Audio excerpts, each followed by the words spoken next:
Oh look, former President Barack Obama finally came out to praise Trump's bill. Oh wait, no he didn't. Here's Obama's response. Pause here if you want to read it because I'm not going to leave it up for long. An end to conflict is in sight, he says. Well, good for him, right? Good for optics. Endless foreign policy press conferences is now trying to ride President Trump's diplomacy wave. Yeah, you get no applause from me. Because what President Obama should be doing is admitting that years of talks, years of committees, years of summits did absolutely nothing. Meanwhile, Trump brokered normalization deals, he pushed a ceasefire and lost. He made moves and he produced, well, receipts. Don't praise what's already being done. Join in and get out of the way. Why did President Obama write a statement like that and yet he could have used the moment to unite the entire nation that's on the verge of a civil war? If your legacy is war by another name, you have no moral high ground to criticize negotiation. So all that to say, Obama, sit down and shut up because this moment isn't yours. It's his. And, well, every Democrat out there should be praising President Donald J. Trump for the work that he put into this. Because his success with just this surpasses any one of their presidencies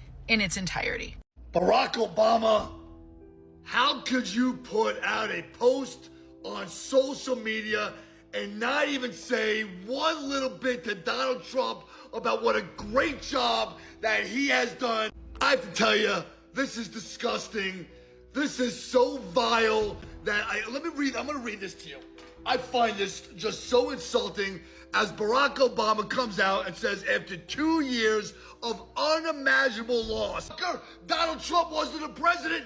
You were behind the scenes running the country because Joe Biden was incompetent with his vice president, Kamala Harris, that wasn't doing a thing. Yes, I don't know why these people can't change. Obama put out a tweet just to say something in relation to the deal Trump struck recently without mentioning Trump's name. It is very, very simple. I understand you are opposed to Trump. Congratulate him for what he has done. Biden could not do it. He did it. What is the problem in saying congratulations?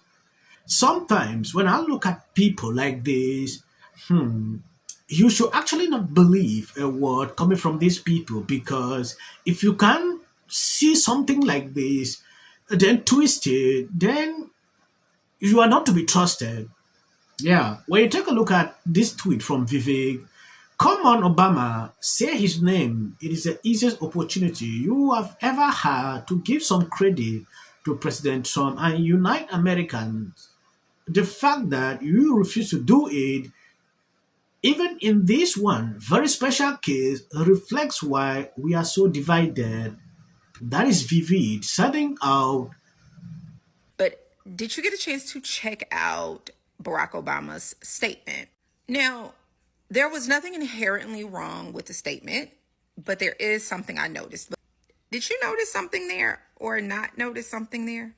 While I appreciate him for not creating drama around this topic, which a lot of the Democrats love to do, I find it interesting that it's so difficult for them to, at the same time, acknowledge President Trump for his work in that, because he is who has brokered that deal.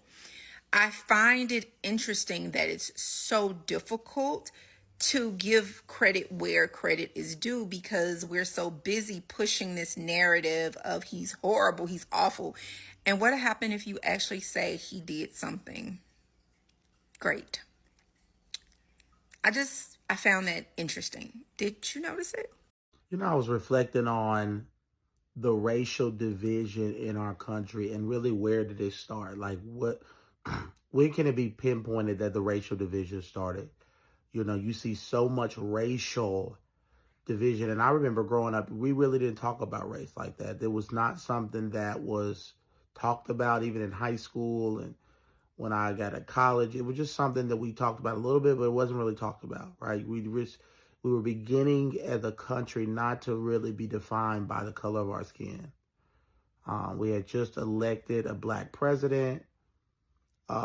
We just wasn't there as a country. And what happened?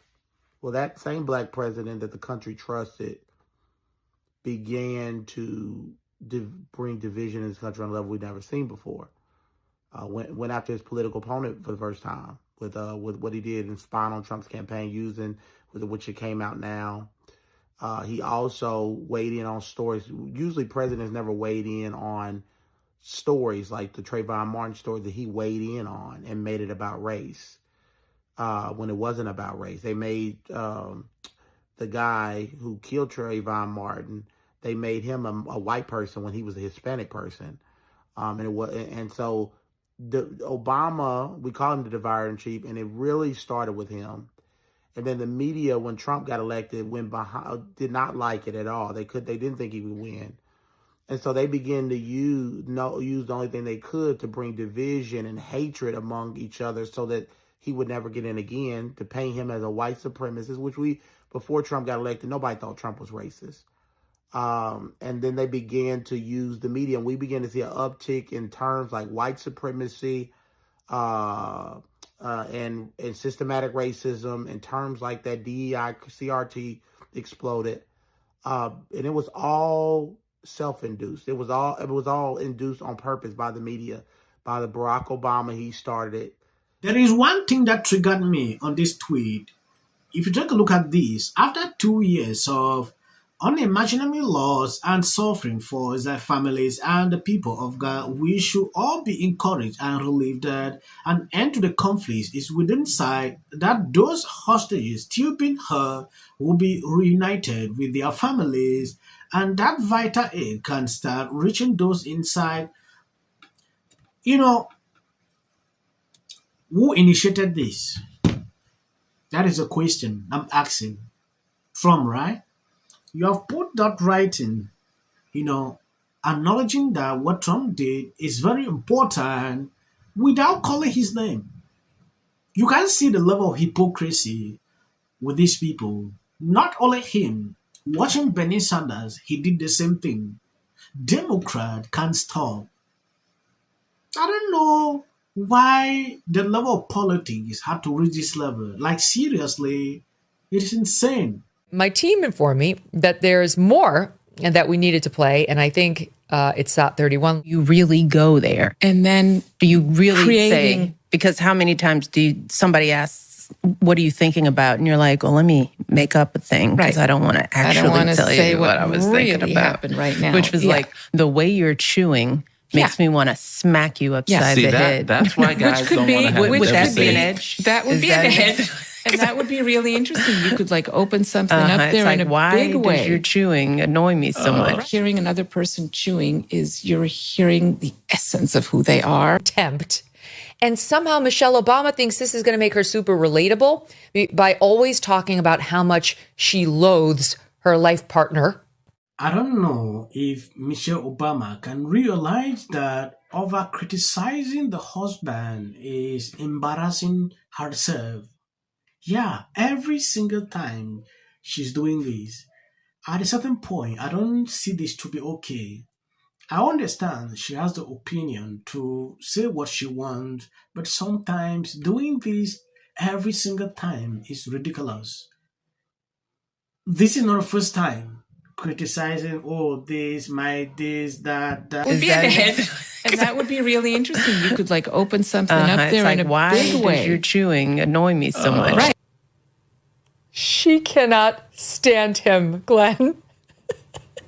I mean, Meg, the only time I ever see clips of Michelle Obama is when you force me to see them. And I'm so happy that because it is, I watch that with my mouth agape. Everything else we've discussed makes sense to me.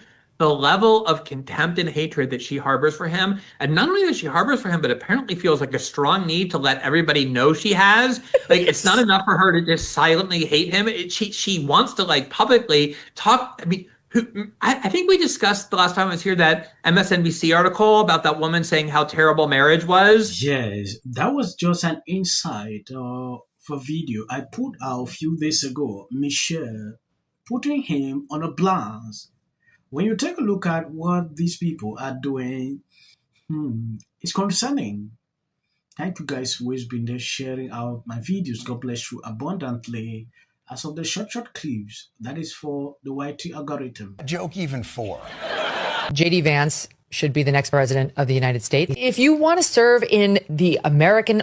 Give interviews, I don't do that. JD Vance should be the next president of the United States. Happening at the moment. Yeah. President Obama is blatant censorship. Because he says he has a team of fact checkers. The FCC. I want them to stop fooling around with my right to say what I feel. Americans, it's a part of who we are. Because that is really something that didn't happen before. Does anybody else watch The View? Because I think there's... I'm going to say one.